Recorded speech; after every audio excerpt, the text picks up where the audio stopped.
জাতীয় ঐক্যমত্য কমিশন কেবল কিছু সুপারিশ দিয়ে দায়িত্ব শেষ করতে চাইছে, যা অনৈক্য সৃষ্টি করবে বলে মন্তব্য করেছেন বিএনপি নেতারা। মঙ্গলবার আলাদা কর্মসূচিতে তারা বলেন, নির্বাচনের দিন গণভোট হতে পারে, এর আগে নয়।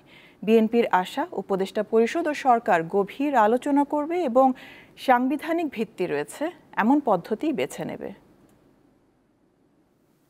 আইন উপদেষ্টা আসিফ নজরুলের সঙ্গে মঙ্গলবার সচিবালয়ে বৈঠক করেন বিএনপির 4 সদস্যের একটি প্রতিনিধি দল। বৈঠক শেষে সাংবাদিকদের সাথে কথা বলেন স্থায়ী কমিটির সদস্য সালাউদ্দিন আহমেদ। আরপিউর 20 ধারার এক উপধারাতে একটা সংশোধনী কয়েকদিন আগে এই ক্যাবিনেটে ডিসকাসড হয়েছে এবং সেটা অনুমোদন হয়েছে বলে আমরা জানি। রাজনৈতিক দল তার নিজস্ব প্রতীকে নির্বাচন করতে বাধ্য হবে। আগে বিধানটা ছিল জোটভুক্ত রাজনৈতিক দলসমূহ নিবন্ধিত যারা জোটভুক্ত হয়ে নির্বাচন করবে তারা হয় নিজেদের প্রতীক অথবা জোটের অন্য প্রতীক নিয়ে নির্বাচন করার একটা স্বাধীনতা ছিল। তিনি বলেন, জাতীয় ঐক্যমত্য কমিশন প্রধান উপদেষ্টার কাছে যে প্রতিবেদন জমা দিয়েছে তাতে কিছু অনৈক্য তৈরি হয়েছে, যার সঙ্গে একমত নয় বিএনপি। কমিশন ঐক্যের বদলে অনেক অনৈক্যের সুপারিশ করেছে।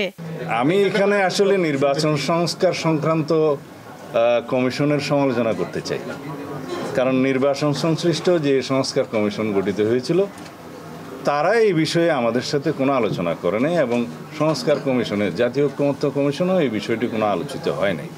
এই বিষয়ে কোনো ঐক্যমত্য প্রতিষ্ঠা হয় না।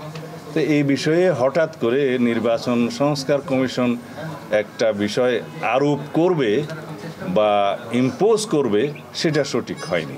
এদিকে বিএনপি স্থায়ী কমিটির সদস্য আমির খসরু মাহমুদ চৌধুরী বলেছেন, জাতীয় নির্বাচনের দিনে গণভোট হবে, তার আগে গণভোট নিয়ে আলোচনার কোনো সুযোগ নেই। রাজধানীর গুলশানে বিএনপি মহাসচিব মির্জা ফখরুল ইসলাম আলমগীরের সঙ্গে ঢাকায় নিযুক্ত ব্রিটিশ হাইকমিশনার সারাহ কুকের সৌজন্যে সাক্ষাতের পর তিনি একথা বলেন।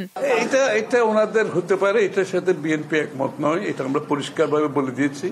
পুরো আলোচনায় বিএনপির অবস্থান ছিল যে গণভোট আর নির্বাচন একই দিনে হবে, দুটো ব্যালটের মাধ্যমে।